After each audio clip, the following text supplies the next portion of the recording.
Point समझना है। बेटा तुम खड़ी क्यों हो क्लास में? सीट नहीं मिल रही, आगे आ जाओ, थर्ड लाइन में आ जाओ, थर्ड लाइन में बैठा लो बेटा इसको। फिर तेरी बहन को जब कोई कहेगा यहाँ आके बैठ जा, फिर अच्छा लगेगा? थोड़ा लिमिट में रहना चाहिए ना। बैठ जाओ बेटा।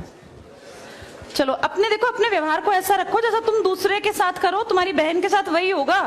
यहाँ नहीं, जहां वो कॉलेज में जाएगी वहां होगा, बस में होगा, ऑटो में होगा। समाज सबसे मिलके बनता है। तुम घटिया हो ना किसी के लिए, तो तुम्हारी बहन के लिए 100% कोई ना कोई घटिया। भगवान जो है कर्मा रिटर्न्स बैक है, ये सीधी थ्योरी है ये। और ये मैं अपने लिए भी मानती हूँ, मैं अपनी बेटी के लिए भी मानती हूँ।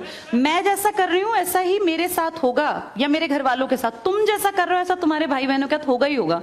हम किसी भी बेटी के साथ गलत करेंगे ना, तो अपने आप को इसके लिए तैयार रखना कि मेरी बहन भी पढ़ने निकलेगी। आज छोटी है तो कल निकलेगी। चाचा की बेटी, मामा की बेटी, ऐसा नहीं कोई घर में रिश्ते ही ना हो, माँ भी तो होगी।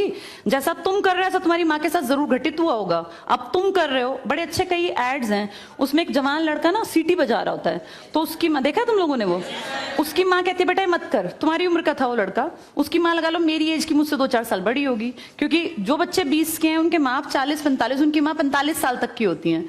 तो लगातार सीटियां बजा रहा है, उसकी माँ उसको कहती है बेटा मत कर। वो इरिटेट हो जाती है, तो फील करता है कि मेरी माँ ऐसा क्यों, मतलब क्यों चिढ़ रही है सीटी बजाने से, घर में बैठ के बजा रहा था सीटी। तो उसकी माँ को याद आता है कि जब मैं रोज बस स्टॉप पे जाती हूँ, 45 साल की अधेड़ उम्र की एक औरत, एक घटिया लड़का, मतलब ऐसे नहीं होते बिल्कुल ही घटिया जिनकी परवरिश हो, वो रोज उसको परेशान करता है, उस 45 साल की औरत को। तो उसको फिर फील होता है कि ये मेरा बेटा जो हरकत कर रहा है ये उस लड़के से मेल खाती है। बहुत अच्छा ऐड है, उसका एसेंस बहुत अच्छा निकल के आता है कि एक्सप्लॉयटेशन सिर्फ जवान लड़कियों का नहीं होता। आप गलत कर रहे हो ना, कोई आपकी माँ के साथ, आपकी बहन के साथ कहीं ना कहीं कोई गलत करेगा फिर।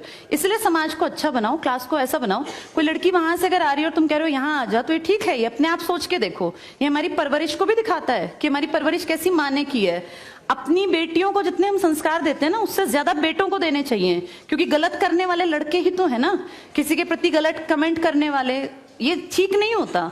इतने काबिल बनो कि कोई तुम्हारे साथ बैठना चाहे। तुम्हें ये कहना पड़ रहा है कि यहाँ के बैठ जाओ, तुम कोई वो छिछोरे 70-80 के दशक के लड़के थोड़ी ना हो, पढ़े लिखे 21वीं-22वीं सदी के लड़के बैठे हो। तुम कोई बच्चे नहीं हो। अब अपने व्यवहार को इतना अच्छा बनाओ, क्योंकि जब गलत बात बोलो ना तो ये सोच के बोलना कि मेरे घर में जो औरत है ना उसको ये सहना पड़ रहा है कहीं ना कहीं। तुम ही लोगों ने समाज बना रखा है, इसको घटिया बना लो चाहे अच्छा बनाओगे तो पूरा समाज अच्छा बन जाएगा। घटिया बनाओगे तो तुम्हारी माँ को भी 100% सुनना पड़ता होगा, क्योंकि ये कर्म है, ये किसी को नहीं छोड़ते। तुम सबको चार दीवारी में नहीं रख पाओगे। तुम्हारी माँ को भी कहीं ना कहीं बाहर निकलना पड़ता है, चाहे वो मार्केट सब्जी लेने जाती हो, गांव में रहते हो तो गली में तो निकलती है ना, उसको भी सुनना पड़ता होगा, क्योंकि समाज बनाने वाले तुम ही लोग हो। तो ये ध्यान रखो सबको कि भाई किसी को हमारे किसी भी कमेंट से बुरा ना लगे, और इनको अलग मत समझो। जैसे तुम्हारी बहनें ऐसी ये हैं, पसंद आना कोई अलग बात होती है, पर व्यवहार अच्छा रखना चाहिए। तुम्हारी परवरिश अच्छी माने की है, कम से कम ये दिखा के चलना। चलो ये टॉपिक